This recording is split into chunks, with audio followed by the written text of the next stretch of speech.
Chegou o grande dia, 2 de outubro, eleições 2022. É hoje. A eleição considerada como a mais importante da história recente do país, a eleição das eleições.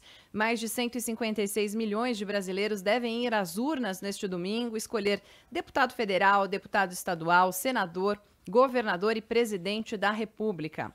Toda a equipe da Band News FM e jornalistas aqui do Grupo Bandeirantes de Comunicação apostos nessa grande cobertura política que já começou cedinho e vai até altas horas com a apuração dos resultados. Aliás, já começou tem uns meses, né? Com a realização dos debates. A gente vem trazendo aqui ao longo da programação resultados das pesquisas de intenções de voto. E um dos integrantes dessa importante cobertura, desse time importante, é ele, âncora da Band News FM, do Band News no meio do dia, meu parceiro na programação diária, apresentador do Jornal da Band, Eduardo Oineg. Preparado, Oineg? Salve, Débora! Mas sempre preparado, desde o dia em que eu comecei a trabalhar com jornalismo, eu estou preparado. Agora, vamos ver o que esse dia nos reserva, né? Porque novidade vai ter e sempre tem, né?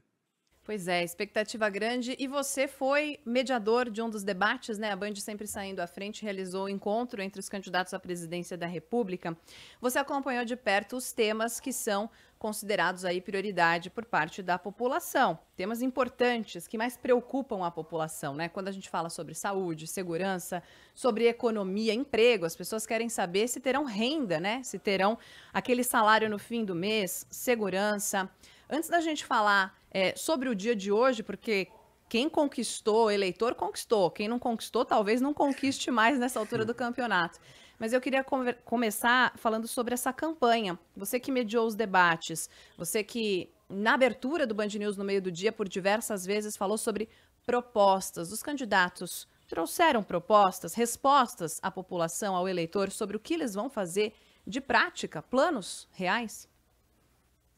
Bom, você falou que essa é talvez uma das eleições mais importantes, né, dos últimos tempos. Eu diria que é a mais importante dos últimos tempos, mas também uma campanha muito vazia, uma aposta dos candidatos. Eu não me refiro só aos candidatos a presidente, não, mas uma aposta dos candidatos na conquista pela biografia, na conquista pela destruição do oponente, num debate onde a população, os interesses da população foram colocados em segundo plano. Colocou-se o medo, colocou-se um pouco o jogo de perdão, esperança na escolha desse ou daquele nome, mas sem que eles dessem um motivo palpável, a não ser na aposta individual. Votem em mim e confiem em mim, porque quando eu chegar lá, pode deixar que vai ser bacana. Ou votem em mim, confiem em mim, porque se eu permanecer, vai ser bacana. Mas cadê o projeto para saúde? Cadê o projeto para segurança? Cadê o projeto para educação? Cadê a proposta para aumentar a renda das pessoas? Zero.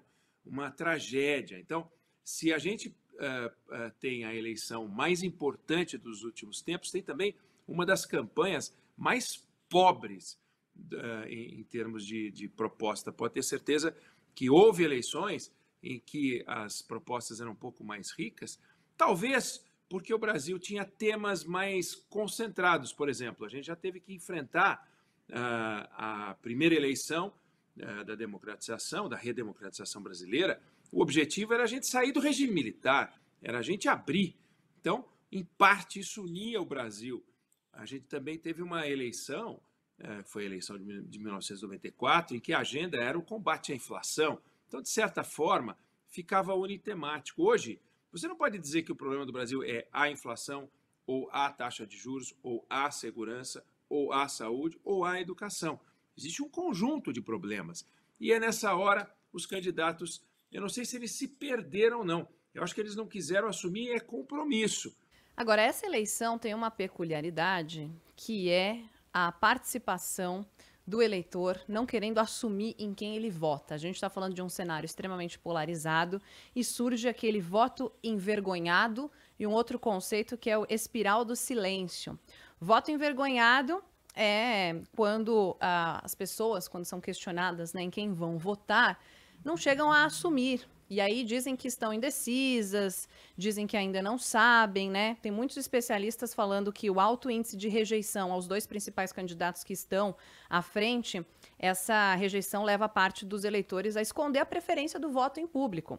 E o espiral do silêncio é quando uma pessoa discorda da opinião do outro, de um colega naquela roda de conversa, e acaba escolhendo por ocultar suas opiniões para evitar um mal-estar no grupo social. A gente está falando que em breve teremos aí o reencontro das famílias, dos amigos, o pessoal fazendo as pazes, ou não, né? Ou se afastando de uma vez por todas. Queria te ouvir em relação a essa postura, esse comportamento que talvez não tenha sido tão expressivo em outras eleições, né, Enegui?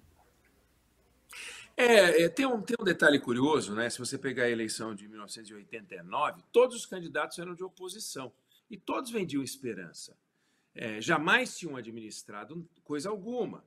Quando você chega na eleição de 1994, ainda que o candidato vencedor, que foi o Fernando Henrique Cardoso, tivesse no posto de ministro da Fazenda, ele não era presidente da República, ele não tinha sido presidente da República. Aliás, não existia reeleição naquele momento, ele nem poderia ter sido. Então, a reeleição, ela começa em 1998, e o primeiro candidato que não pôde vender esperança foi o Fernando Henrique Cardoso. Ele tinha que vender experiência. Fiz, farei. E os outros podiam vender esperança.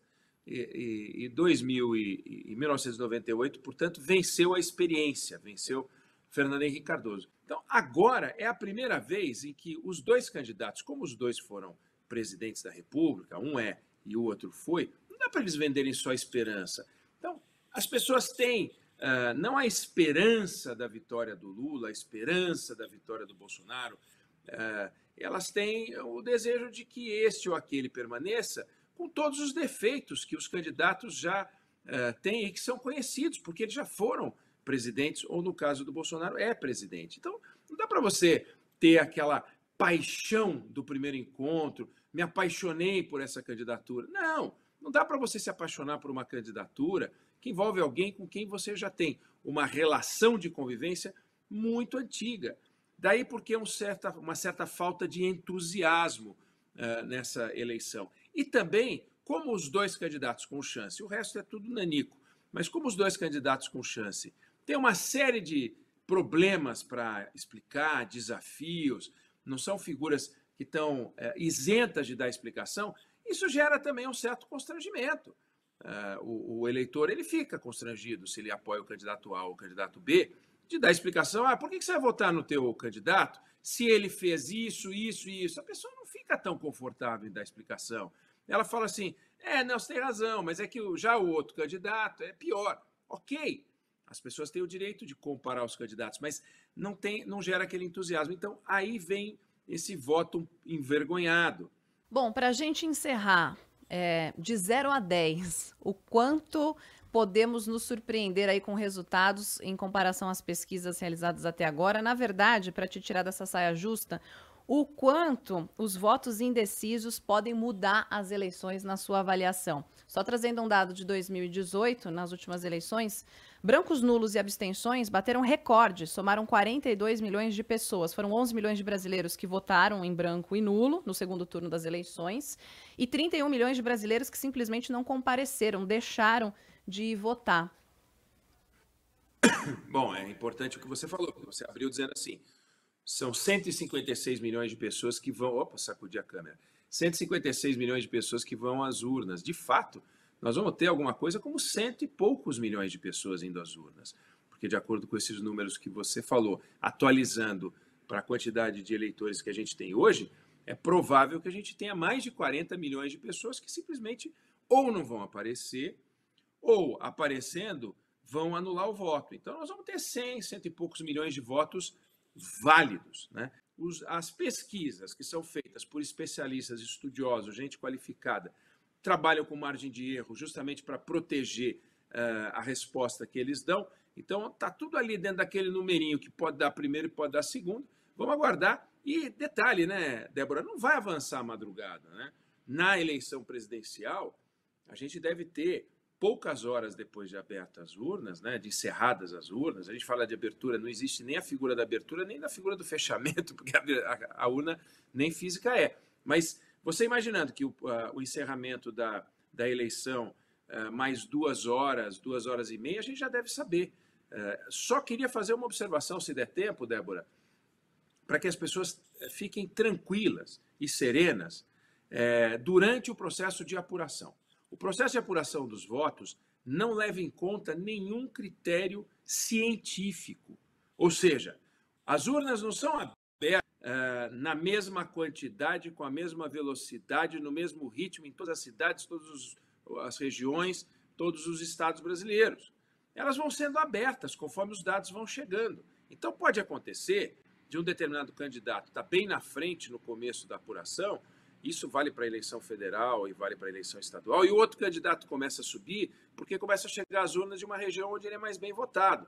E esse sobe e desce não pode alimentar teorias da conspiração de que estão mexendo lá nos computadores do tribunal para fazer ajuste. Não, é que os votos vão sendo computados à medida em que eles vão aparecendo.